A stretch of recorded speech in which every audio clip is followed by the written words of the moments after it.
So I'm very happy to see her in a couple of moments, her as a real human being. Welcome to Kathleen Cohen with her keynote called When Present and Future Converge.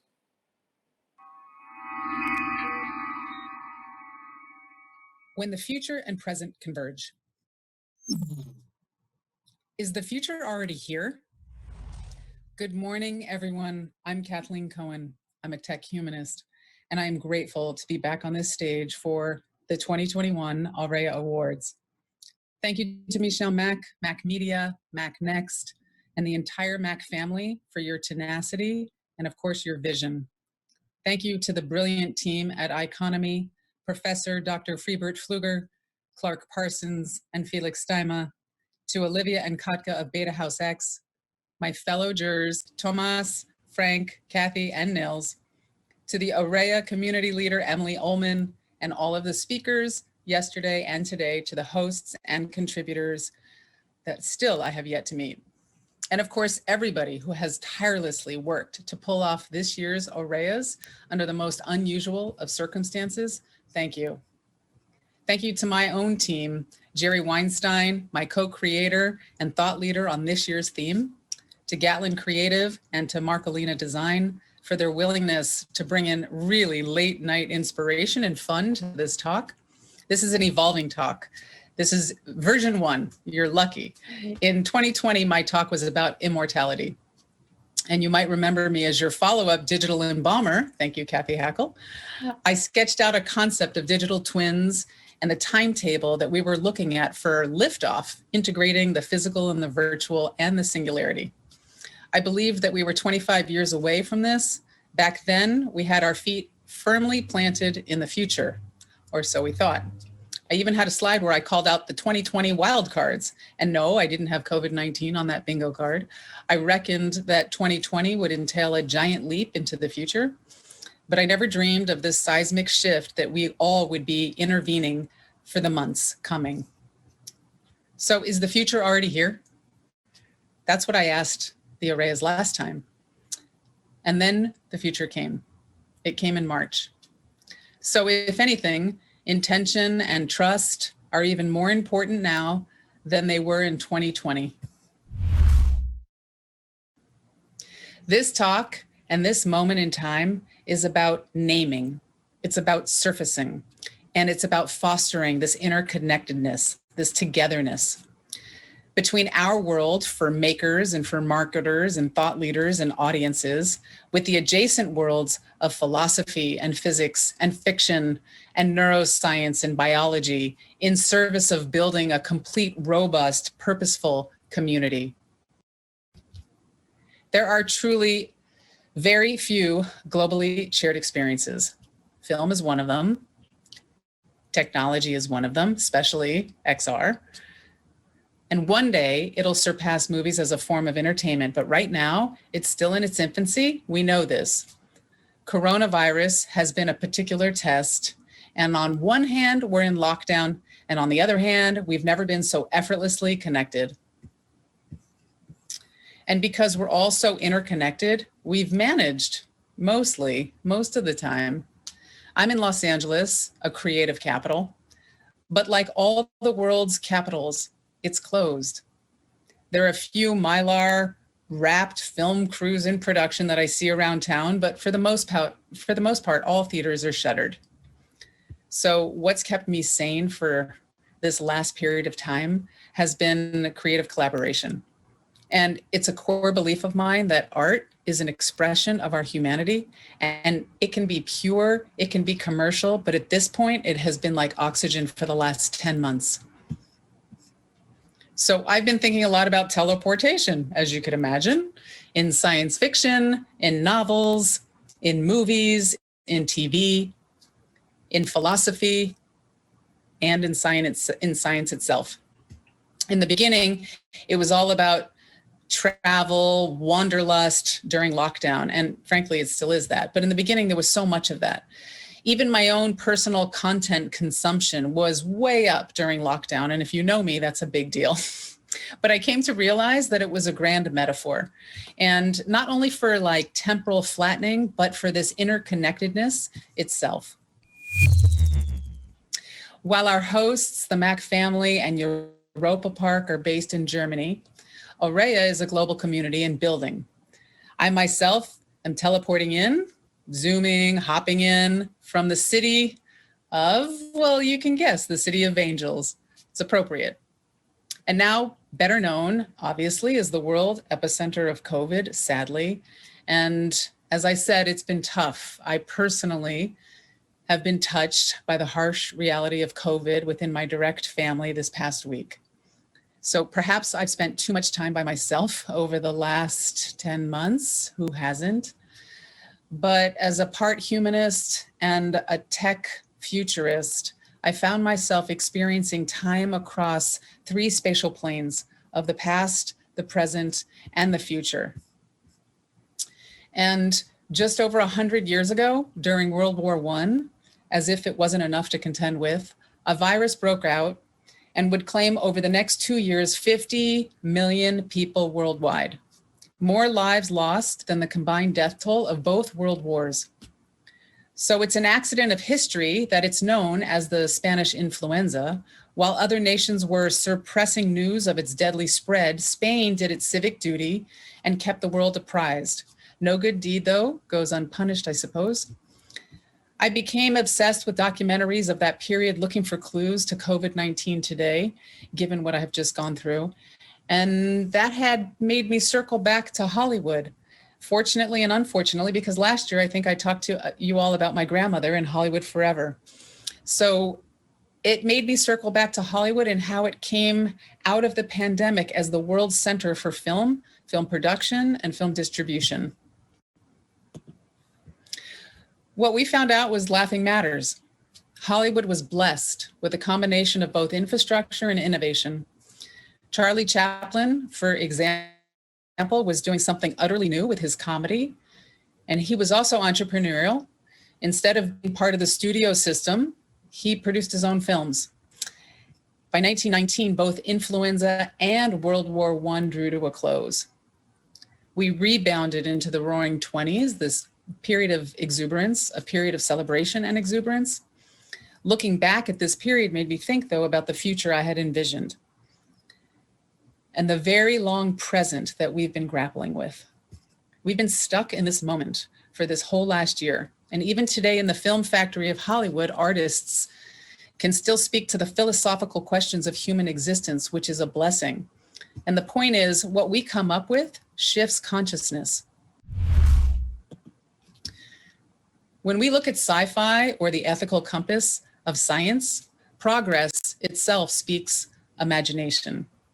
Before train travel, we had little use for deadlines. Intercontinental transportation actually led to time zones, which in turn gave H.G. Wells his idea for time travel in his classic novel, The Time Machine. Some of our science folks, such as Gene Roddenberry of Star Trek or Rod Serling of Twilight Zone, use genre to smuggle in socially progressive themes. Their work was so much about invention as it was exploration in the human condition, but under a completely different lens. Under the circumstances where an identity was split, where a person was copied, and it was too complex to call one the original and the other the clone, iconic scientists, even from physicist Neil deGrasse Tyson to American astronaut Mae Jemison, have gone on the record to say how inspired they were about storytelling in both their cases, Star Trek, and how in the case of these 2 African Americans, this fiction was a path to their groundbreaking reality. With respect to teleportation across time, for nearly 60 years, Doctor Who has been traveling back and forth in time. While the Doctor is literally a Time Lord, it's his blue police box, which enables him and his companions to travel from the beginning to the end of time. For those of you unfamiliar with the Doctor, the serial made it safe for Brits, for Americans, and for millions dotted across the planet to kind of be a nerd. While the Time Machine is totally fantastical, the personal human connection is what's sitting at its center. And while it's common in gaming these days, and I know this firsthand, Doctor Who's ability to regenerate was itself an innovation in the 1960s. In fact, after 12 regenerations, he is finally a she. In the digital realm, we can regenerate if we choose to. Groundhog Day, the Bill Murray classic of 1993. It's totally built around a wish for a do-over. And how many of us want a do-over? It's about that wish to be instantly cured of our fears, to be able to achieve success in work, in life, and in love. Really, if anything, it's behaviorist, and probably taking a page or a chapter from Charles Duhigg, the author of The Power of Habit, on how we break bad and build good habits. We are all going to need to practice this coming out of COVID, because we're facing a convergence. In Charles Marker's Le Jeté, which was remade by Terry Gilliam's 12 Monkeys, there's a collapse of the present, the past, and the future. And that happens when you're in apocalypse. In the film, scientists research time travel and endeavor to send test subjects to different time periods, with the key point to call the past and the future to rescue the present. I like the idea of this, and wonder if the inverse isn't possible also, that from our present, can we rescue both the future and the past? Think about from Plato's cave to XR. Philosophy has come a long way from Plato and his theory of reality more than a millennial ago. In his allegory of the cave, Plato asserted that prisoners unable to see the light of day believed that shadows on the walls were as real to them as you and I right now. And what's real?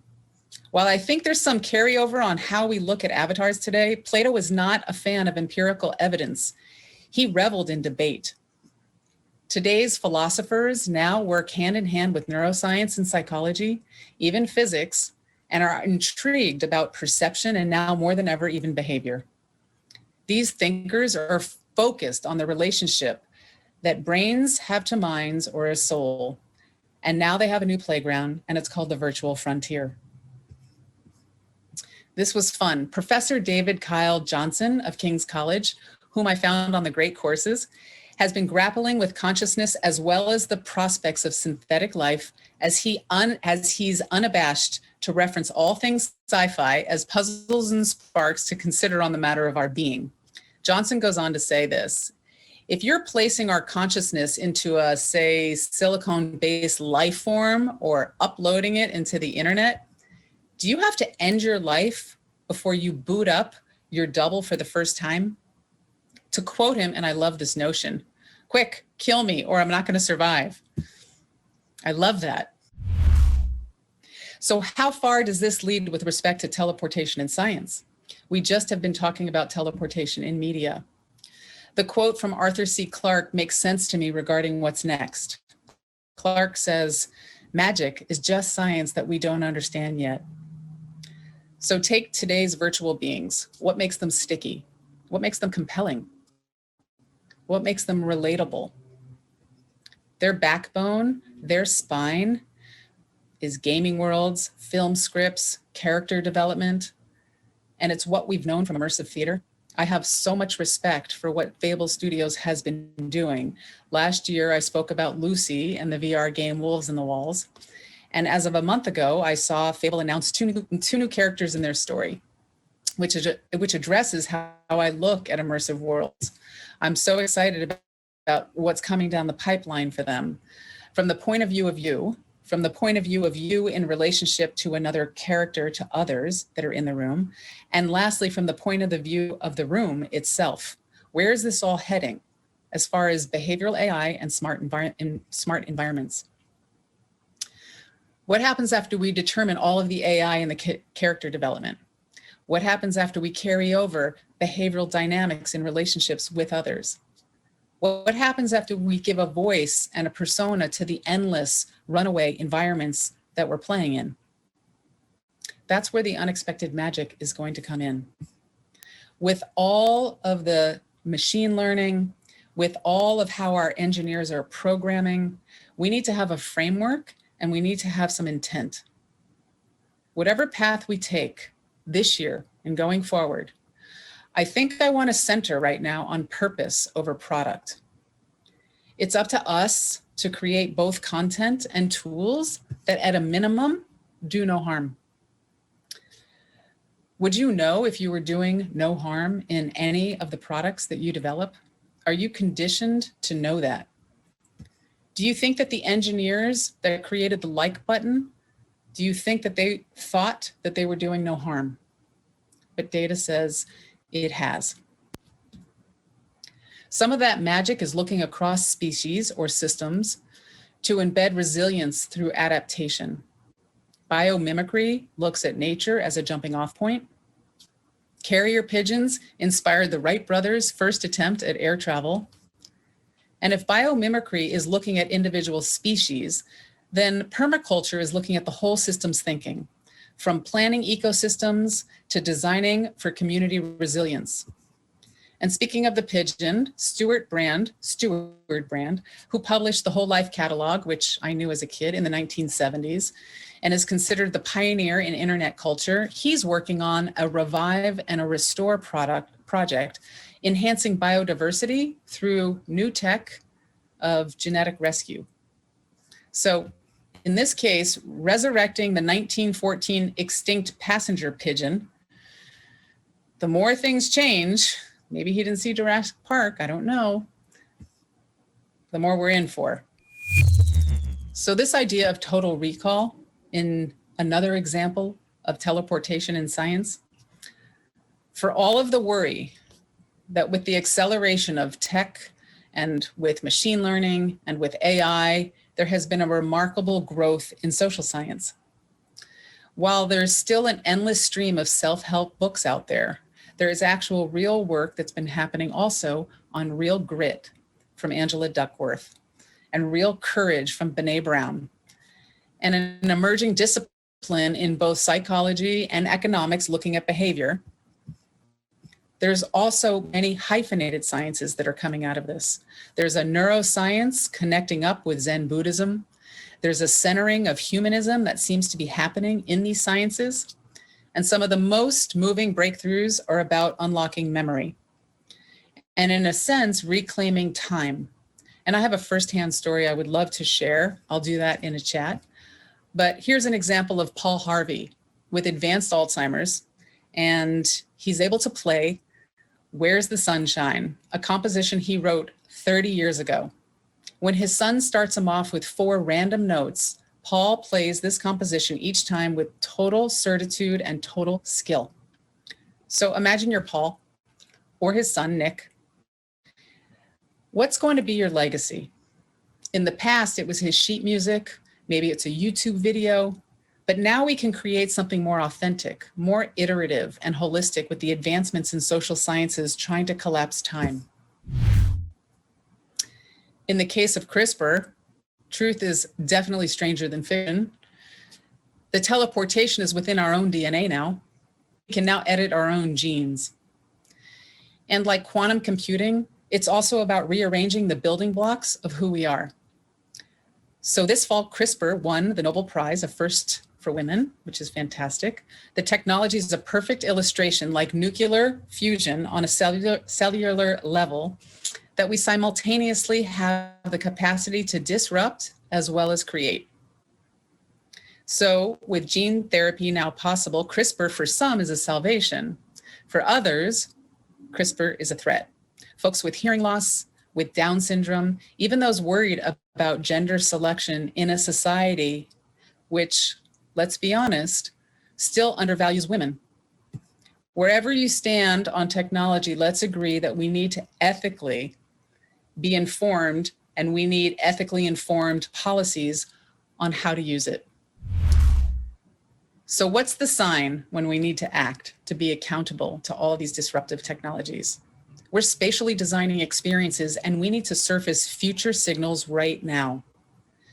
Just as the invention of train travel led to the collateral inventions like time zones, today with satellites orbiting the planet and global-sized problems from natural disasters to man-made conflict that has called into being the concepts of time series moment.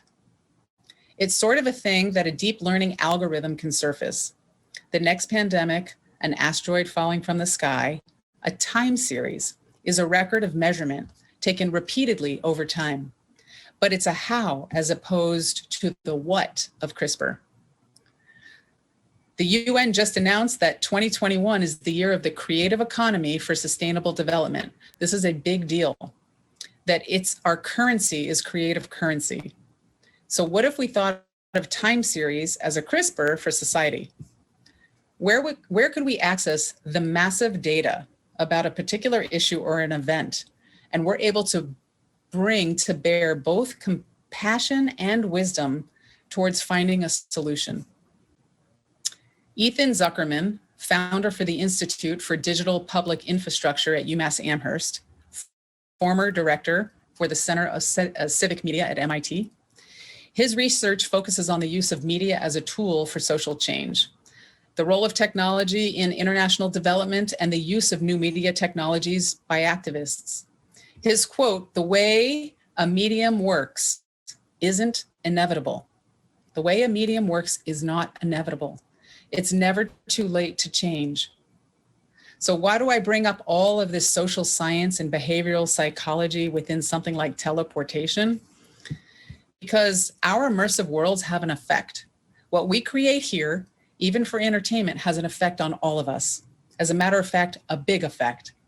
Along these lines, especially with XR as a new medium, we're a blank canvas right now. So let's celebrate it, absolutely.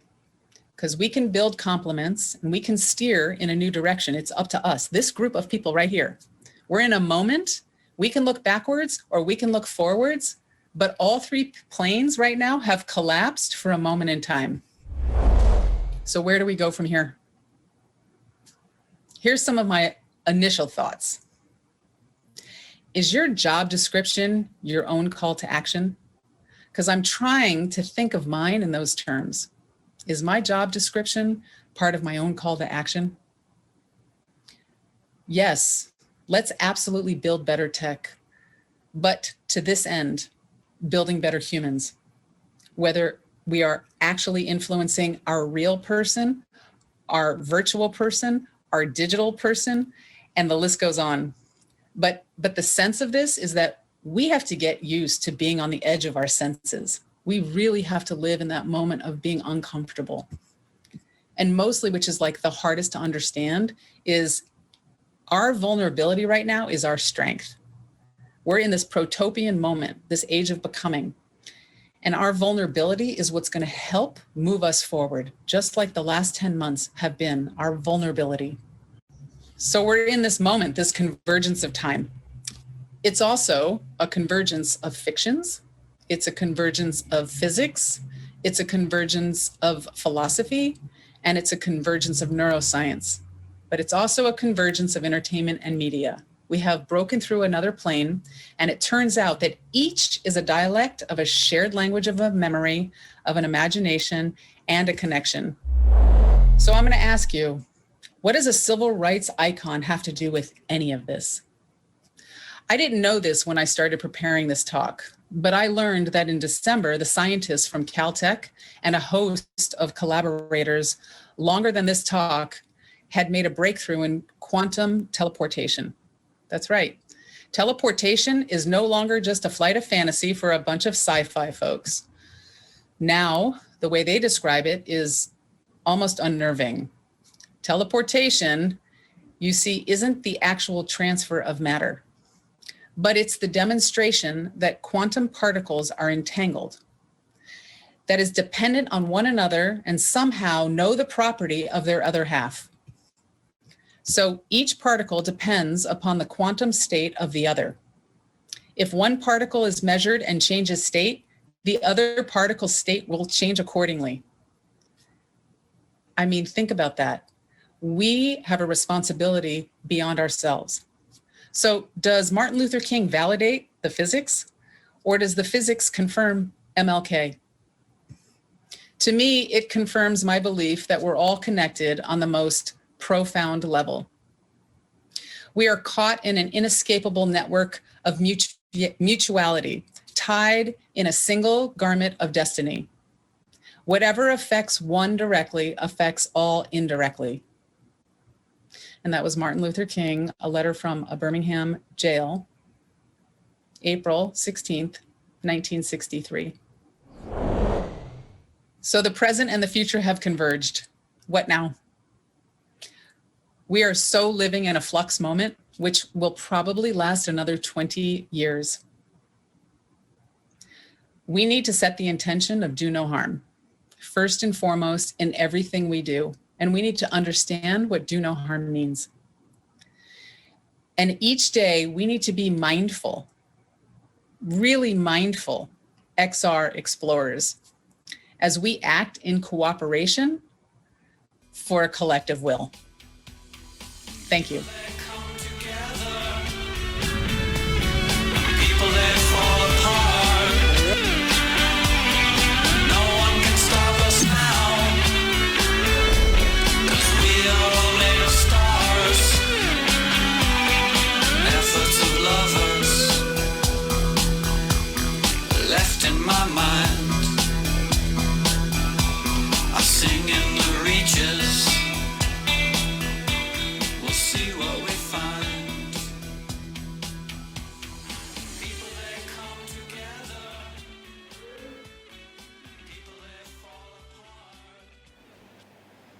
Thank you, Kathleen Cohen, for this super interesting keynote.